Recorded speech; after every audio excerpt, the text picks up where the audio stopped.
이시하라님이 올라오셨네요. 이시하라님께 먼저 한번 말씀을 드려볼까요? 그리고 지금 인공지능을 전공하고 있는 학생 입장에서 궁금증이 생겨서 이제 질문을 드리고 싶은데, 네네.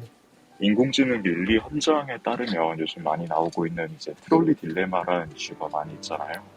그 생명의 위협이 있을 때 이제 그 사람의 생명을 선택할 수 있는 딜레마 중에 가장 대표적으로 트롤리 딜레마가 언급되고 있는데, 이런 인공지능 윤리 헌장으로 기반을 해서 봤을 때 이제 트롤리 문제가 발생을 하고 사고가 났을 때 사고의 기반을 인공지능 개발자로 보는지 혹은 그 자율주행 차량을 주행한 운전자로 보는지 음. 여쭤봐도 괜찮을까요? 유진님 한번 견해를 좀 들어볼 수 있을까요? 어, 그 트롤리 문제는 저희가 책임을 먼저 윤리를 얘기할 때 논하잖아요. 그러니까 이제 투명성 속에서 책임의 원인을 추적할 수 있는 그런 프로세스를 만드는 게 가장 가장 좋은 모델이다. 이제 이렇게 이해하고 있거든요. 왜냐하면 그 책임을 질 수 있는 그 원인, 그러니까 누군가는 거기에 대해서 어카운터블을 하다, 누구의 관점이건 간에 그게 합의된 알고리즘이건 사회적 통념이건 철학이건 맞다 틀리다가 오묘하니까요. 관점 시각에서.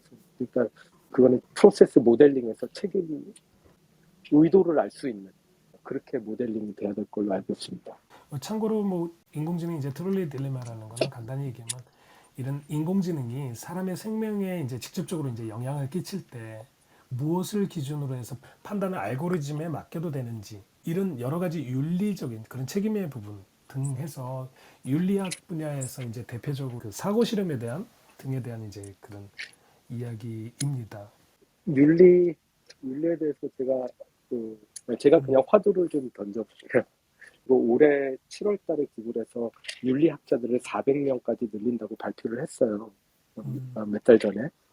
근데 그 배경은 작년 구글이 윤리적으로 굉장히 타격을 받았잖아요. 그 이디오피아 그 흑인 여성인 그 게브로라는 그 AI 윤리 내부 구글 내부 그 학자가 AI의 편향성에 대해서 지적을 해요. 그러니까 그 거대 모델, 그 거대 언어 모델은 대형 언어 모델은 지나치게 많은 전력을 소모해서 지구 온난화에 악영향을 끼친다. 그다음에 뭐 인종차별, 성차별 우려가 너무 크다. 우리 이루다 때 겪었죠. 그다음에 이제 인간의 언어를 제대로 이해하지 못하고 그냥 흉내내는 수준에 머물고 있고 이런 한계 때문에 인간의 언어를 제대로 이해하는 진짜 연구가 이렇게 안 되고 있다.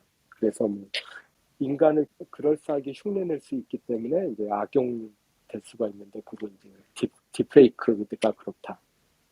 이런 논문을 발표했다가 잘렸죠. 제프 딘한테. 그래서 뭐 트위터에서 난리가 났었죠. 그때 제프 딘도 트위터를 많이 하니까 여기에 대해서 너 대답해라. 뭐 인종차별자냐 아니면은 이거를 무시하는 거냐. 이런 사건이 있었어요. 그리고 페이스북은 그 인스타그램 추천 알고리즘 인공지능이 청소년에게 악영향을 미친다는 내부 자료를 묵살했다는 게 밝혀졌죠. 그렇죠. 페이스북은 이미지 타격을 너무 받았고, 그러니까 마이크로소프트는 아직도 윤리적으로 문제 삼는 GPT-3 독점권 이용권을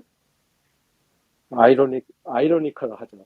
오픈 AI한테, 오픈 소스인 오픈 AI한테 일론 머스크가 나온 이유가 있겠죠.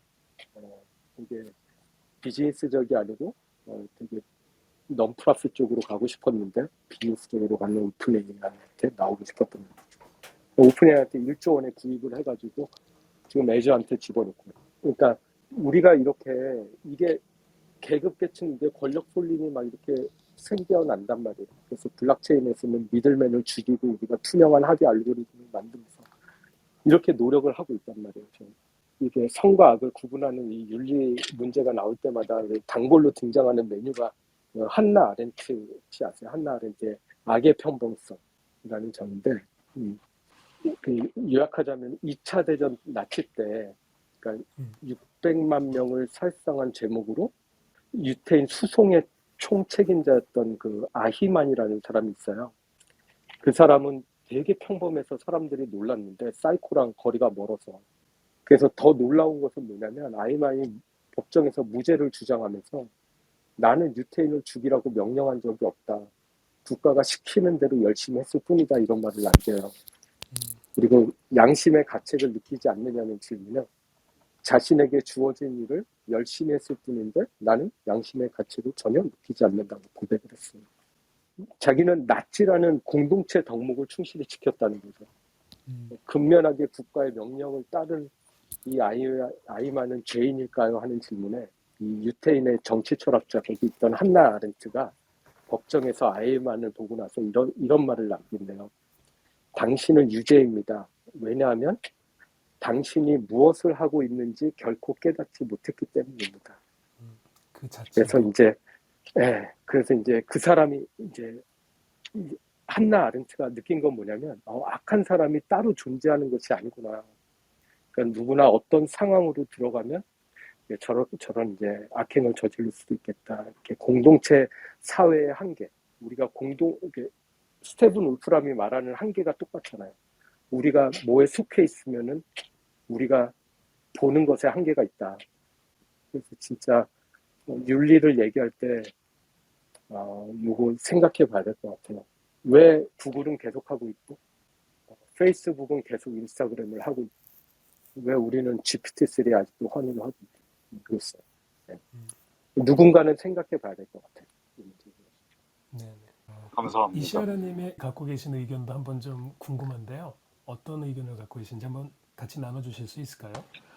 제가 의견을 갖기보다는 정답을 찾아가는 과정이 있기 때문에 이거는 어떻게 해야 될 것 같다라고 결론을 낼 수 있는 방법은 없지만 한 가지 이제 배워나가는 입장에서 조금 지향을 쓰면 하는 방향을 좀 말씀을 드리자면 네네. 만약에 그런 트롤리 문제와 같은 상황이 발생했을 때 책임을 누군가가 져야 된다라는 거에 있어서 전 항상 고민을 하고 있었는데 그 유진님께서 제가 고민하던 부분에 좀 답변을 좀 주신 것 같아요. 당신은 유죄입니다. 당신이 지금 무엇을 하고 있는지 전혀 몰랐기 때문입니다라는 그 말씀을 들었을 때 운전자도 물론 그 인공지능을 개발한 사람은 아니지만 그 기술을 사용하고 있는 사람 중 한 사람으로서 자신의 행동에 대한 책임성 어느 정도 지어야 될 필요가 있겠구나를 좀 느꼈던 것 같습니다. 네, 감사합니다. 이 부분을 확장해서 보면 지금 문제 제기하고 이시아라님이 얘기했던 바로 그 지점이 트롤리 딜레마라는 것이 근본적으로는 인간적인 관점에서 보는 측면도 있지 않나. 그러니까 이제 제가 잠깐 검색해서 보면 구글에 이제 제프 딘이 이런 이야기도 했더라고요.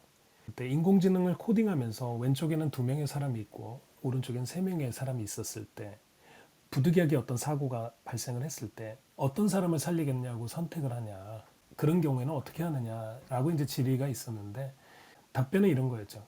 그런 관점에서 코딩하지 않는다. 그 자율주행 자체가 운전을 할 때 사고를 막는 것이 목적이기 때문에 그 전제하에서 코딩을 한다라고 이야기를 이제 이어가는데요.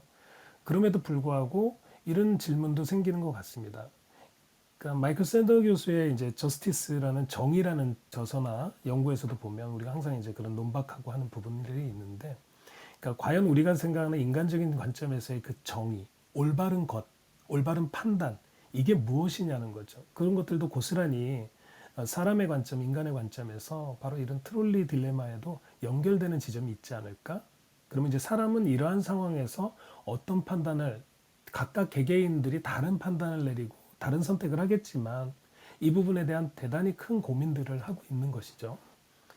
이제 그런 부분들이 앞으로의 세상에서의 인공지능의 여러 가지 발전과 궤를 같이 해서 연결이 되는 부분이 있겠구나. 결국 이제 인공지능이라는 것은 사람이 만들어내면서 그 기술을 발전시킨다면 사람의 인식, 정의에 대한 관점 이런 등등이 많이 그 영향을 미칠 수 있겠다라는 생각이 듭니다. 약간 그런 생각도 한번 해봤습니다. 이시아라님 좋은 의견 한번 주셔서 너무 감사하고요.